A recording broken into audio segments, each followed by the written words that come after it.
to yours, but I don't know how to do that. It said like, let guests. I haven't. Meh. Oh. We're here. I'm still figuring out streaming and I just hope it works every time. And then it works somehow. Well, hey folks, I think we'll just sit here and chill, like till folks join. And then we'll do like more of a welcome. I'm kind of one of those people, Catherine, that's like one person's on, that's enough. Like we're jumping in. I understand why people do it, but I dislike it when I join a live and they're like, yeah, we'll just wait 5 more minutes for people to join. And I'm like, if you're just gonna chill quietly for 5 minutes, like I'm gonna bounce. And I'm probably not coming back. So I'm very much like once one person's in, I'm here for it. I value people's time. When for diversity community group, I intentionally wait 5 minutes, but I intentionally run a slide, kind of like my mini like Super Bowl commercial, but not millions of dollars. Just like to promote people in the community, that you know what's up, what's going on next, like valuable things that the person on time can actually get and read and connect with us. I'm with you. Like if I'm on time, I want something. What's my reward?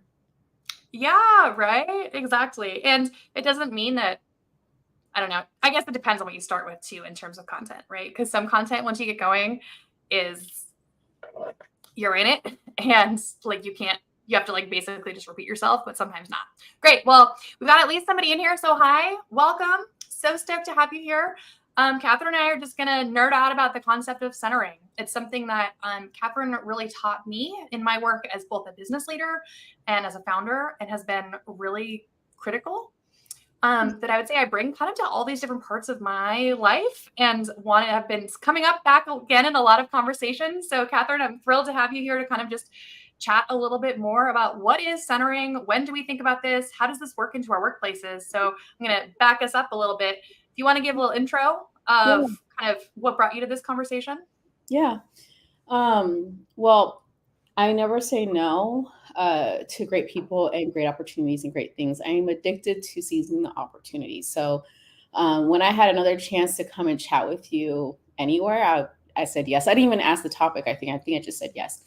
I love that. It's beautiful. So beautiful. And because of this mentality, I think this is why I'm a mother of 2 children.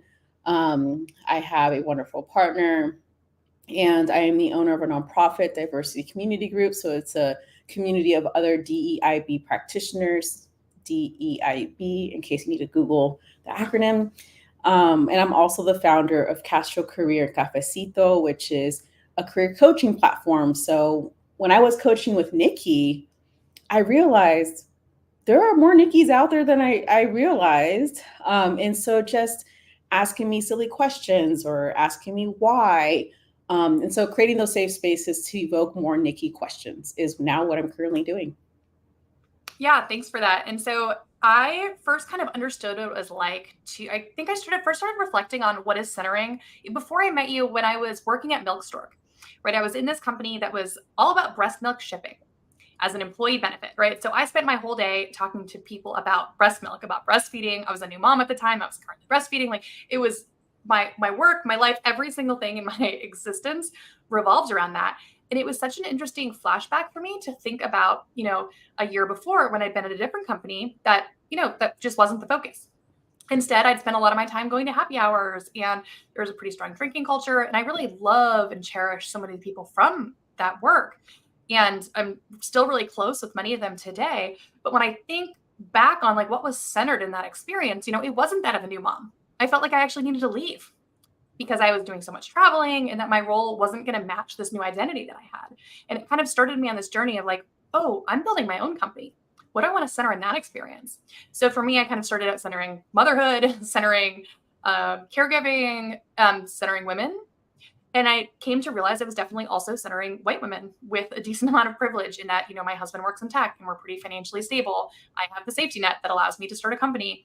There's all these different pieces there. I'm also a cis woman, right? So when I think of woman, I wasn't thinking through all the different pieces that can be part of that. What is motherhood on that journey, right? Like all these different pieces.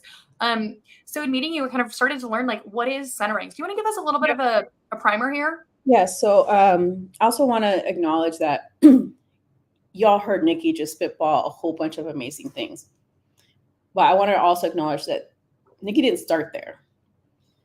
Okay, so centering, actually learned it by raising my own child. So if you're out there, or if you don't understand or have a child near you of this age group, I'll give you a quick snippet. My 8-year-old is a very giving person. I think he's very in tune with people, and everything he believes revolves around him. His world, he is centered in his world. So he is white passing, he's 8 years old, he has beautiful hair, he lives in a very pretty safe area.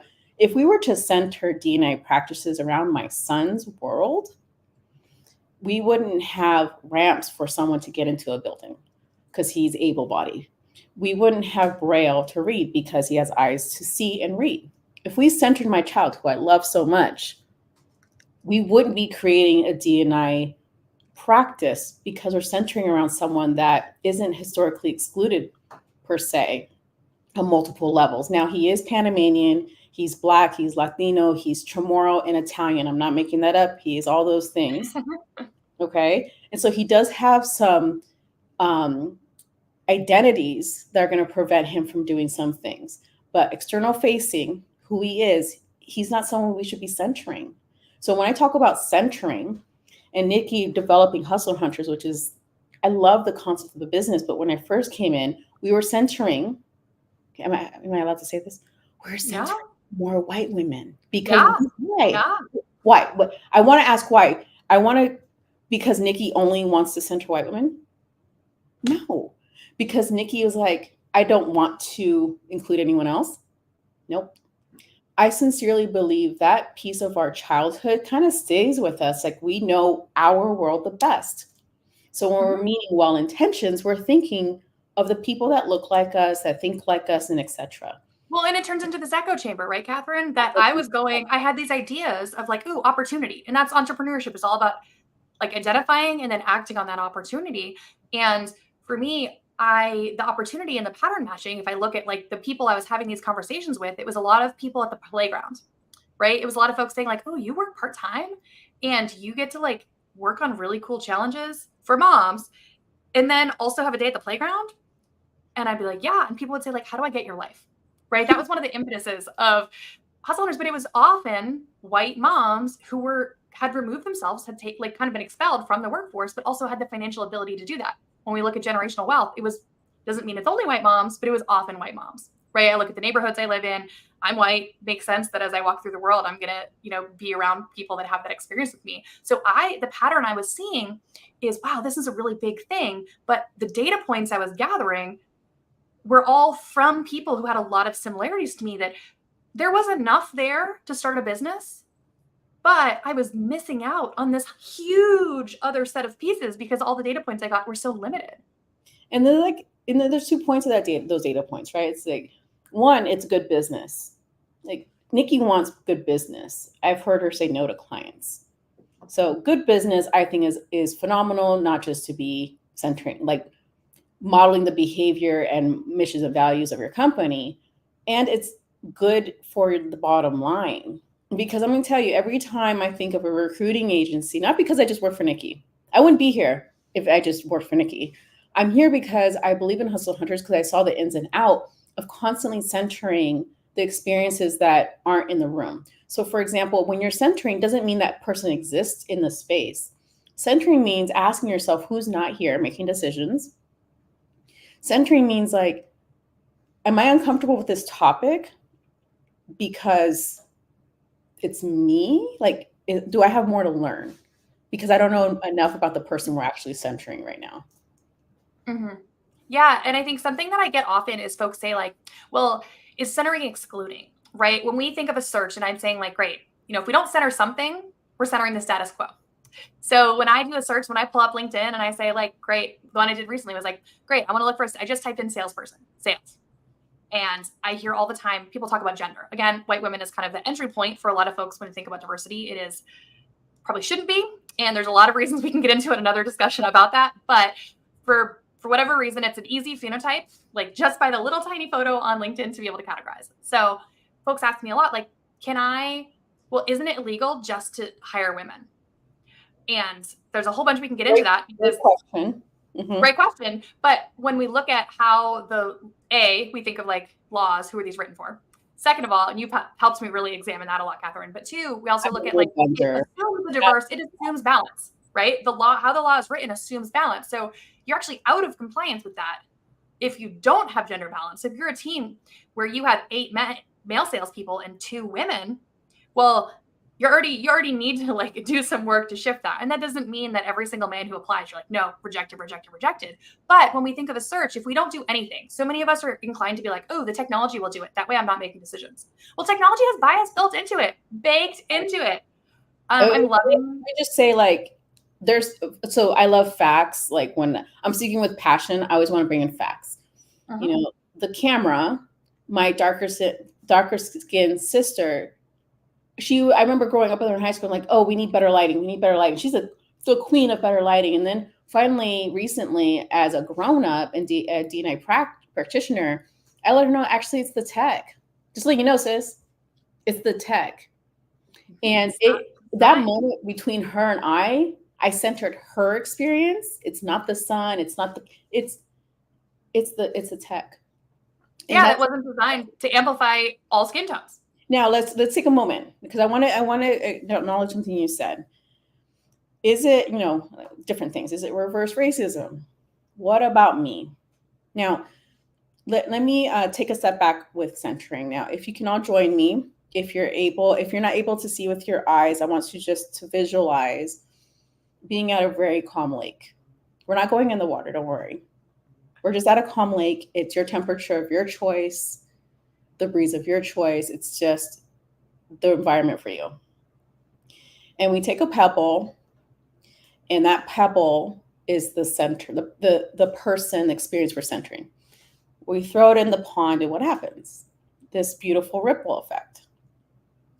And so now let's take that into a specific example.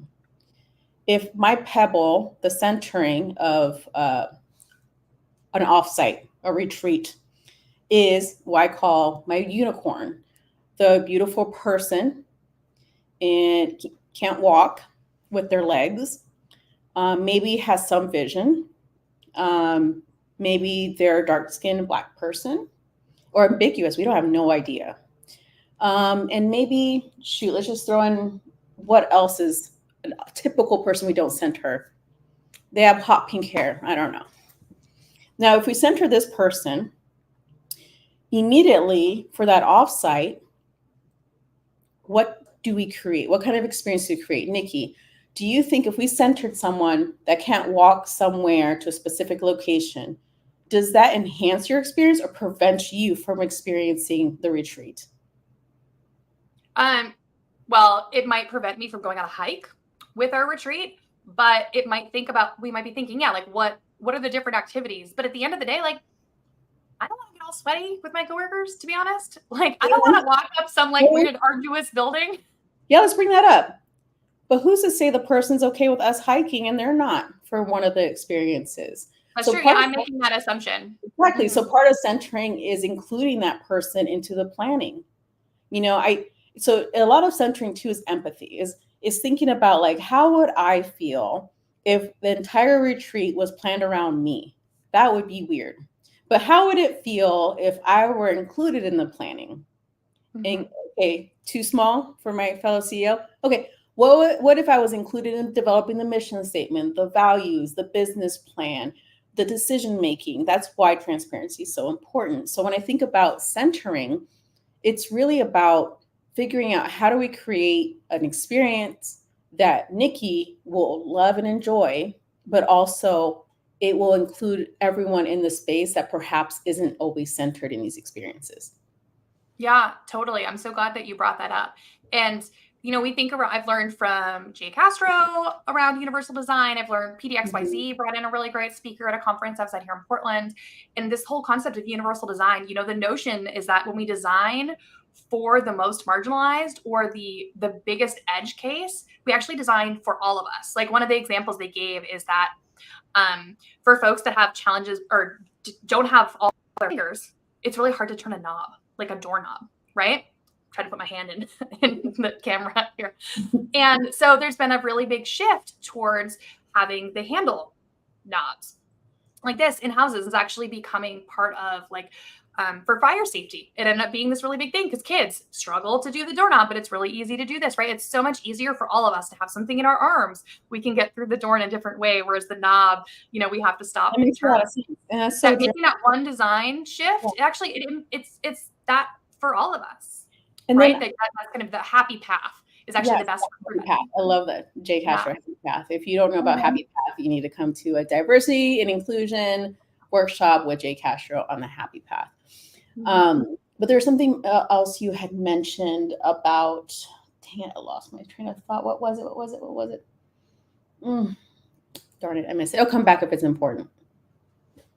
Yeah, there's just so many pieces on that. So I kind of want to think. So we're talking about centering a little bit. I kind of was mentioning like, if we just stick to technology and we say like, I just want to search for I just want to search for salesperson, right? I'm not going to gender it. I'm not going to think about anything. I'm not going to think about race. I'm not going to think about geography or age. I'm just going to do that. Well, I did that just by phenotype, 73% presented male. So and most of those is how we look. Yes. And most of those presented white, right? So by not making a decision, I was centering the status quo. And then I'm reading Kate Crawford's incredible book called The Atlas of AI. And she really digs into like what we trained the AI language processing models on. So good. One of the key documents that was like considered the holy grail of language learning for a long time because it was easy to process was all of the Enron emails. Basically, every email written in a company that is notorious for being like unethical is what we built natural language processing of AI on. That was like one of the first core texts. So if we're just putting this up to saying like, oh, AI will manage it or the tech will manage it, like there's bias built into all of these pieces. And that's why we actually have to actively center. And I want to kind of have people leave folks with this notion of like active centering. Oh. So can we talk about that a little bit, Catherine? Like, how do we center? Yeah. I remembered my thought, y'all. If it's really important, it always comes back to me. I want to call in the what ifs.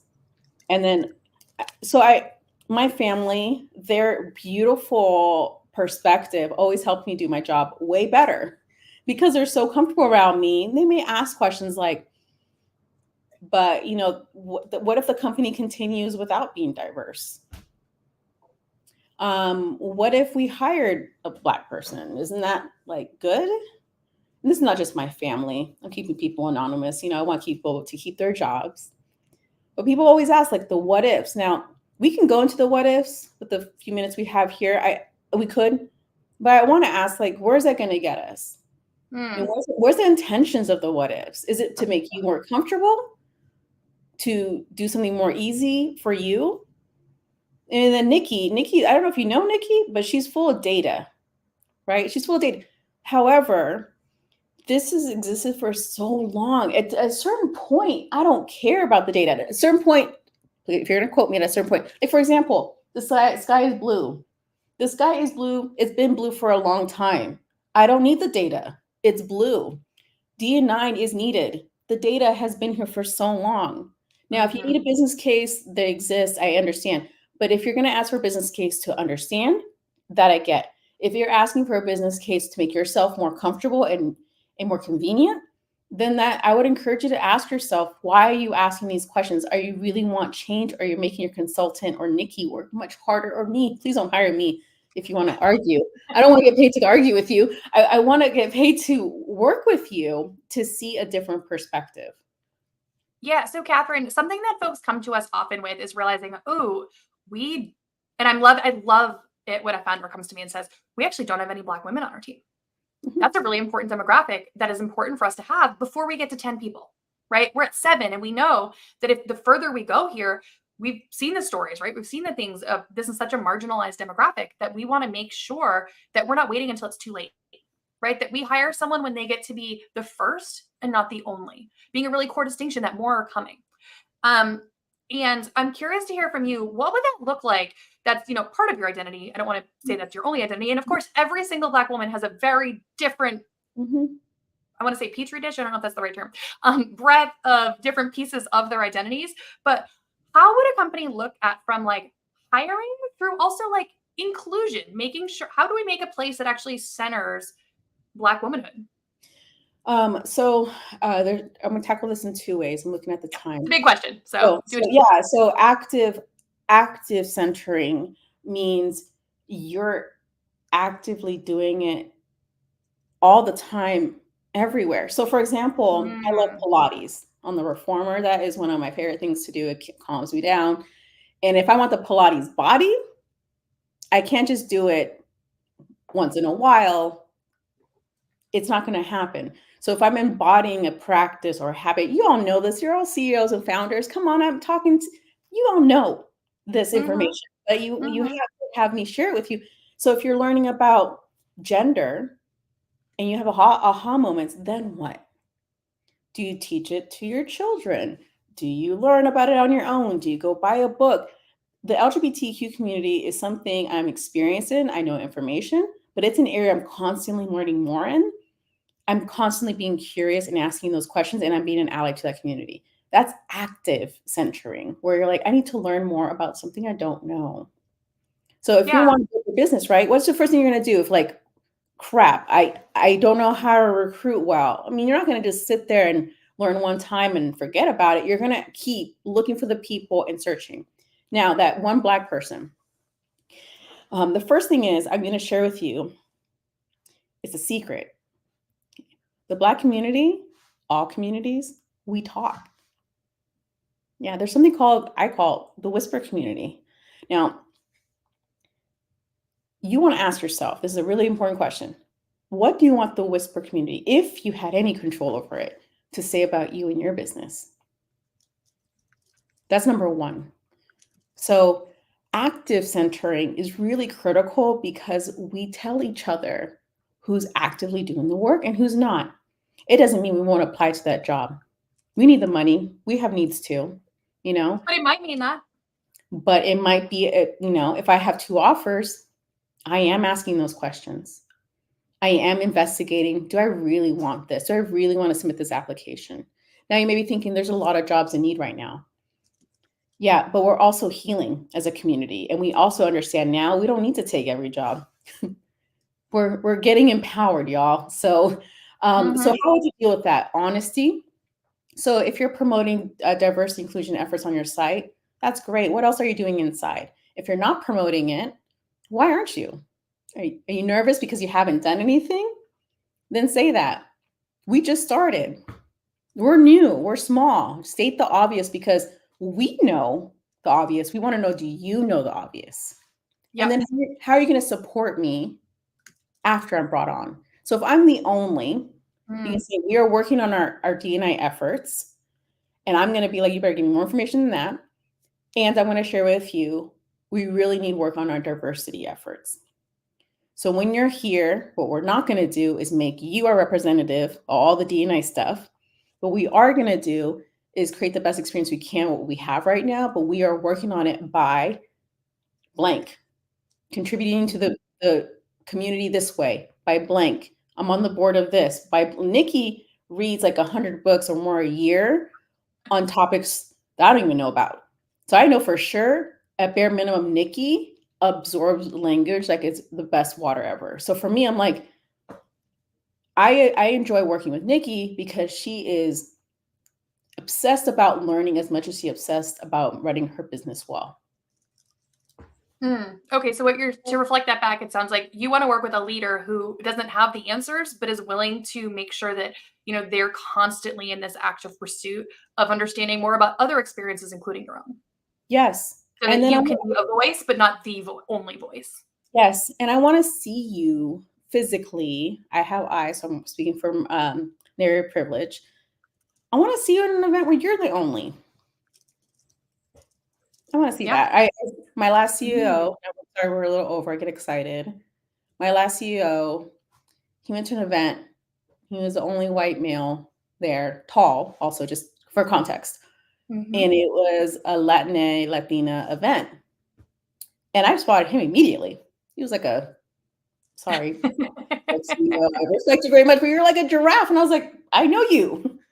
And I remember having some sense of like immediate different respect for him, just being, I can tell he was a little nervous, which made it better. That I was like, oh, wow. And so those are the small moments where I left that company, but if he were to call me, I might consider coming back just from Mm. that me alone. Yeah, and that's where like the whispers are positive around this piece. But and you know, there's no binary, right? It's not like good or bad. It's Yes. what are all of these stories and what do they make up? And some of us are more impacted by different pieces. So to wrap us up here, I want to kind of we can talk forever about this. And I hope y'all will message us later. Folks watching the recording, we're so excited. Folks listening live, this has been awesome. Get in your questions if you have any last minute ones. But I want to think through like that question that I get a lot, which is saying, okay, we know we need to hire a Black woman. So one of the questions I have often is, are you telling me as the hiring team, or does the rest of your team know this? Like, what else are you doing to pave the way to make it so that your full team is going to be ready to center this experience of this Black woman?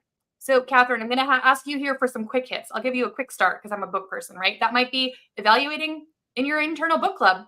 Do you have any Black female authors? Maybe your next couple books should look like that. What are some other quick hits that maybe somebody, again, I'm less looking for the answer from you, more like, One question. yeah. One question, ask your team. How do you feel about that? Ooh, even better. Katherine, you're so good at slowing me down. That's it. I like going fast too, but we can't have two fast people on this show, right, today. But I will share that this is part of my coaching offerings is the next hit is don't do this alone. I mean, I'm a DNI practitioner, I'm a career coach. And when I worked with Nikki, I asked kindly with data, I need my own executive coach because DNI can get so muddled and confusing sometimes that having that other voice that's coaching you with the DNI lens, that's to me where I find success. So even I would even recommend, even if it's not me, find yourself a DNI centered career coach to keep yourself accountable and to ask those intentional questions. And let me say, there's a huge opportunity for companies that are doing this well right now. We are seeing in the news all the time. If your company is not run by Mark Cuban, it's probably cutting DEI work, right? All the other like notables in the tech team. Please don't get confused by all the layoffs and cuts. Don't get confused by that or use that as an excuse. The whisper community is very loud on that topic. We're watching you. So But when I please. say that, it's a huge opportunity, right? Yeah, Any efforts and strong work you're doing it's an here, opportunity. folks are really excited to join a team that's doing this work, that's centering these experiences. So that's like reviewing. I'm thinking even Katherine, if your team goes to lunch once a week, right? What's some other ways that you're thinking that even in the day-to-day, someone could pave the way to help the team experience what it's like to center different experiences? Go to lunch where it's Black History Month, y'all. Happy Black History Month. Yeah. Go to a Black-owned place to eat. Simple. Just give us, I'm going to be blunt, y'all. Is that okay? I'm hearing a t-shirt. I hope just pay us. Just pay us our worth. Like for me, it's like, I wish I could just say that. Happy Black History Month. Pay us. I might buy that shirt. I don't know if I'm going to make it. But it's very simple too. Because like when someone's really new in their journey, I have a client right now. She's a white woman and she's new in her journey. And one simple way she supported me early in my career is she said to me, let's find a way for you to get paid. And I was like, it's almost like she said, I love you. That's how I felt. Now she's becoming one of my clients. And so hiring someone that is Black identifying during a month you maybe are celebrating, very simple ways. A start. It's a start. Totally. And again, it's saying like, I want to learn how to center this thing. So I'm going to put my money into that economy because I'm going to learn through this. Well, Katherine, as always, you are a gem dropping dream. I love talking with you. This is fun. This is fun for me. Yeah. So comment on this event. Feel free to reach. Katherine is tagged here. I'm tagged here. Reach out to us individually or collectively if you have additional questions. Always happy to set up additional lives like this because there's no end and no like active listening. Or not listening. Oh my gosh. Active centering is never going to stop. So we're going to be on this journey forever and we're excited to join y'all with it. I think we're going to do another one. I think so too. Yeah. Well, thank you, Katherine. So much love. Bye, everyone.